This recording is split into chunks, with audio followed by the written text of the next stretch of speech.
Hello everyone, welcome to exam NCERT. और आप सब कैसे हैं? एग्जाम एनसीईआरटी में आप सबका स्वागत है। हम लोग अपने एग्जाम एनसीईआरटी में अभी बुक सिविक्स की 6th क्लास की बुक को पढ़ रहे थे। जो हमारा चैप्टर है ना, सरकार सरकार क्या है, ये हमारे चैप्टर का नेम है। ठीक है, ये हमारा जो चैप्टर है हमने इसको आधा पढ़ लिया था। सरकार क्या है, 3rd चैप्टर है ये। हमने सरकार के स्तर पढ़े थे, राइट। सरकार के स्तर कौन कौन से होते हैं? स्थानीय स्तर होता है, राज्य स्तर होता है और राष्ट्रीय स्तर होता है। 3 स्तर की सरकारें होती है हमारी। ठीक है, आज हम क्या पढ़ेंगे? आज हम सरकार एवं कानून पढ़ेंगे। देखिए, सरकार कानून बनाती है और देश में रहने वाले सभी लोगों को भी कानून मानने होते हैं। केवल यही वह तरीका है जिससे सरकार काम कर सकती है। सरकार के पास जैसे कानून बनाने की ताकत होती है, वैसे ही ताकत भी होती है। सरकार के पास क्या होता है? जैसे कानून बनाने की ताकत होती है, वैसे ही यह ताकत भी होती है कि लोगों को कानून मानने के लिए बाध्य करे। मतलब जो भी कानून अगर बना रही है सरकार, तो उसको जनता में लागू करने के भी बाध्य करना भी उनका एक काम है। उदाहरण के लिए, कानून कि गाड़ी चलाने वाले के पास लाइसेंस होना चाहिए। अगर कोई लाइसेंस के बिना गाड़ी चलाते हुए पकड़ा जाए तो उसे जेल की सजा काटनी पड़ती है या जुर्माना भरना पड़ता है, राइट। चलिए, देखिए, किसी दूसरे कानून को लेकर यह विचार कीजिए कि लोगों के लिए उसे मानना क्यों जरूरी है। ये आपको कुछ क्वेश्चंस दिए हुए हैं, ठीक है। इससे आप अपने जो आपका चैप्टर पढ़े हैं ना, इसको आप इसको कितना समझे हो इस चैप्टर को, तो उससे आपके जो ये दिए हुए हैं ना, इससे आप समझ सकते हो। जैसे सरकार जो कार्रवाई कर सकती है, उसके अलावा अन्य लोगों के लगे अन्य लोगों को लगे कि किसी कानून का ढंग से पालन नहीं हो रहा है, तो वे कुछ भी कदम उठा सकते हैं। उदाहरण के लिए, अगर किसी व्यक्ति को यह लगे कि उसको उसके धर्म या उसकी जाति के कारण किसी नौकरी में नहीं लिया गया, तो वह न्यायालय जा सकता है और ये दावा कर सकता है कि कानून का पालन नहीं हो रहा है। तब न्यायालय आदेश देगा कि क्या कदम उठाने की जरूरत है ना। सरकार के प्रकार, हम सरकार के प्रकार देखेंगे, किस तरीके की सरकार होती है। देखिए, हमने स्तर देखे। सरकार के स्तर, स्थानीय स्तर होता है, राज्य स्तर होता है और राष्ट्रीय स्तर पे होती है। ठीक है, तो अब हम देखेंगे सरकार के प्रकार, मतलब सरकार किस किस तरीके की होती है। सरकार के निर्णय लेने और कानून का पालन करवाने, यानी उन्हें बाध्य बनाने की शक्ति कौन देता है? ठीक है, सरकार को निर्णय लेने और कानून को पालन कराने, यानी उन्हें बाध्य करने की शक्ति कौन देता है? तो ये इनको शक्ति कौन देगा, ये देखते हैं। इस प्रकार इस प्रश्न का उत्तर इस बात पर निर्भर करता है कि उस देश में कैसी सरकार है। ठीक है, जो भी हमने अभी क्वेश्चन किया था कि क्या क्वेश्चन किया था हमने अभी? हमने ये किया था कि हमने ये क्वेश्चन किया था कि सरकार को निर्णय लेने और कानून को पालन करवाने, जैसे सरकार का निर्णय लेने और कानून का पालन करवाने और उन्हें बाध्य बनाने की शक्ति उन्हें कौन देता है? बाध्य कैसे बनाएंगे, इसकी शक्ति कौन देता है? यह वो देता है जो हमें पहले पता होनी चाहिए कि उस जगह की सरकार कैसी है, उस देश की सरकार कैसी है, तो उस हिसाब से हम बता सकते हैं। लोकतंत्र में लोग लोकतंत्र में तो लोग सॉरी लोकतंत्र में तो लोग ही सरकार को यह शक्ति देते हैं।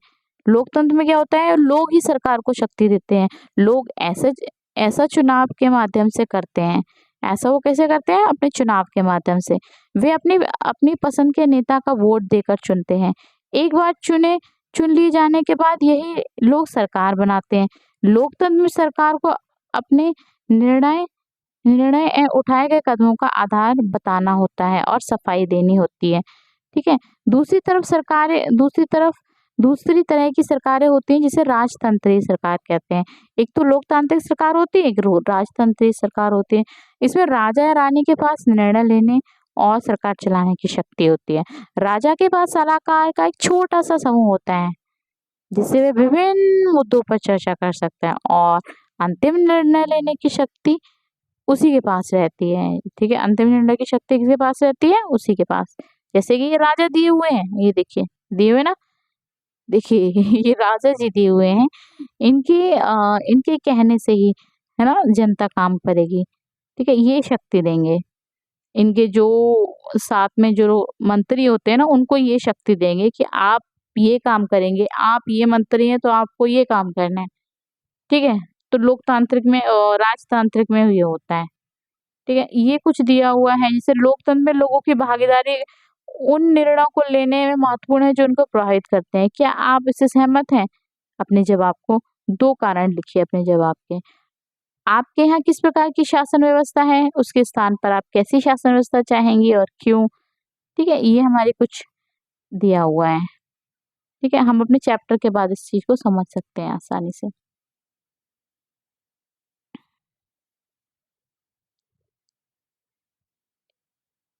ये था ना हम ये पढ़ रहे थे ना? अंतिम निर्णय लेने की शक्ति उसी के पास रहती है, जो हमारे होते हैं ना राजा उनके पास है। लोकतंत्र के समान राजतंत्र में राजा या रानी को अपने निर्णय लेने के आधार पर नहीं बताने पड़ते हैं, ना ही अपने निर्णयों की सफाई देनी पड़ती है। लोकतंत्र के समान राजतंत्र में जो राजा-रानी होते हैं ना, उन्हें अपने निर्णय के आधार नहीं बताने पड़ते हैं जनता को कि हमने ये निर्णय लिया है, ये इस आधार पे लिया है, वो कुछ नहीं बताते हैं। वो अपने निर्णय दे देते हैं कि आप सबको ये करना है, तो करना है तो करना है जनता को, ठीक है? जो राजा ने बोल दिया है, राजा या रानी जो जिसकी भी सरकार है राजा या रानी की, तो उसे राजतंत्र बोलते हैं, ठीक है? और ना ही वो अपने निर्णय की सफाई देनी पड़ती है और वो अपने निर्णय की सफाई भी नहीं देते हैं। अभी हम पढ़ेंगे लोकतांत्रिक सरकार, ठीक है? लोकतांत्रिक सरकार क्या होती है? देखिए, भारत एक लोकतांत्रिक देश है। इस लोकतांत्रिक व्यवस्था को पाने के लिए हमने लंबी लड़ाई लड़ी। संसार में और भी कई देश हैं जहाँ लोगों ने लोकतंत्र लाने के लिए संघर्ष किए। ऊपर बताया जा चुका है लोकतंत्र की मुख्य बात यह है कि लोगों के पास अपने नेता को चुनने की शक्ति होती है। इसलिए एक अर्थ में लोकतंत्र लोगों का ही शासन होता है। लोकतंत्र मतलब लोगों का खुद का शासन और लोगों का मतलब लोग होते हैं वो अपनी ही लोगों में से एक इंसान को चुनकर भेजते हैं। लोकतंत्र में मूलभूत विचार यह है कि लोग नियमों को बनाने में भागीदार बनकर खुद ही शासन करें। लोकतंत्र के मूलभूत विचार क्या है? ये है कि लोग नियमों को बनाएं, पहले खुद ही लोग नियमों को बनाने भागीदारी बनकर खुद ही शासन करें। आज के समय लोकतंत्र सरकार को प्राय प्रतिनिधि लोकतंत्र कहते हैं। प्रतिनिधि लोकतंत्र में लोग सीधे क्या करते हैं? सीधे भाग नहीं लेते बल्कि चुनाव की प्रक्रिया के दौरान अपने प्रतिनिधि को चुनते हैं। ये प्रतिनिधि मिलकर सारी जनता के लिए निर्णय लेते हैं। आजकल कोई भी सरकार अपने आप को तब तक लोकतांत्रिक नहीं कह सकती जब तक वह देश के सभी वयस्क नागरिकों को वोट देने का अधिकार ना दे। लेकिन हमेशा ऐसा नहीं था। क्या विश्वास कर सकती हैं कि एक समय ऐसा था जब लोकतांत्रिक सरकारें औरतों और गरीबों को चुनाव में भाग नहीं लेने देती थी। अपने शुरुआती दौर में सरकारें केवल उन्हीं पुरुषों को वोट देने देती थी जो पढ़े लिखे थे। शुरू के लोकतांत्रिक में क्या था? वो महिलाओं को और गरीबों को, ठीक है, वोट नहीं देने देते थे। यहाँ तक कि बुजुर्गों को भी वोट नहीं देने देते थे। वो वयस्क पुरुष होते थे जो पढ़े लिखे होते थे, यानी कि जवान जो लोग होते हैं और जो पढ़े लिखे हैं वही देते थे, जिनके पास संपत्ति होती थी और जिनके पास संपत्ति होती थी। इसका मतलब था क्या? औरतों, गरीबों, अशिक्षितों को वोट देने का अधिकार नहीं था। ऐसी स्थिति में देश उन्हीं नियमों के सहारे चलते थे जो ये गि गिने-चुने पुरुष बनाते थे। जो गिने-चुने पुरुष बनाते थे ना, उन्हीं के आधार पर ये सब चलता था। भारत में आज़ादी से पहले बहुत से लोगों को वोट देने का अधिकार था। भारत में क्या था? आज़ादी से पहले बहुत ही कम लोगों को वोट देने का अधिकार था। भारत में जो था आज़ादी से पहले बहुत कम लोग वोट देते थे। इसलिए जनता से संगठित होकर इस अधिकार की माँग की। ठीक है? गांधी जी समेत कई नेताओं ने इस अन्यायपूर्ण व्यवहार का विरोध किया। उन्होंने भी जोर-शोर से यह मांग उठाई। 1931 में यंग इंडिया पत्रिका में लिखते हुए गांधी जी ने कहा, मैं यह विचार सहन नहीं कर सकता जिस आदमी के पास संपत्ति है वह वोट दे सकता है, लेकिन वह आदमी जिसके पास चरित्र है पर संपत्ति या शिक्षा नहीं है वह वोट नहीं दे सकता। जो दिन भर अपना पसीना बहाकर ईमानदारी से काम करता है वह वोट नहीं दे सकता क्योंकि उसने गरीब आदमी का गुनाह किया है। क्योंकि उसने गरीब आदमी होने का गुनाह किया। मतलब ये कह रहे हैं कि वो गरीब है, इस वज़ह से उसके साथ पक्षपात किया जा रहा है, उसे वोट देने से मना किया जा रहा है ना? अभी हम पढ़ेंगे वोट फॉर वुमेन्स। अब हम वुमेन्स के बारे में पढ़ेंगे, जो कि नेक्स्ट वीडियो में पढ़ेंगे, ठीक है? आपका चैप्टर बहुत बड़ा हो रहा है, या फिर इसी में कवर करा देती हूँ। चलिए, कोई बात नहीं, मैं इसमें आप बस यही बचा हुआ, हमारा चैप्टर तो ऑलरेडी फिनिश हो चुका है, ठीक है? बस यही मैं आपको कवर करा देती हूँ। देखो, संसार में अ, कहीं भी सरकारों ने स्वेच्छा से अपनी शक्ति लोगों के साथ नहीं बाँटी है। संसार में कहीं भी सरकारों ने स्वेच्छा से अपनी शक्ति लोगों के साथ नहीं बाँटी है। पूरे यूरोप, अमेरिका में महिला और गरीबों को सरकार के कार्यों में भागीदारी के लिए संघर्ष करना पड़ा। पूरे यूरोप और अमेरिका में महिलाओं और गरीबों को सरकार के कार्यों में भागीदारी के लिए संघर्ष करना पड़ा। महिलाओं द्वारा मताधिकार के लिए किए गए संघर्ष ने प्रथम विश्व युद्ध के दौरान और मजबूती पकड़ी। ठीक है, जो मताधिक महिलाओं द्वारा मताधिकार के लिए किए गए जो संघर्ष थे, प्रथम विश्व युद्ध के दौरान और मजबूती पकड़ ली थी। क्योंकि जब प्रथम विश्व युद्ध हुआ था, तब सारे जो पुरुष थे वो सब युद्ध में भेज दिए गए थे।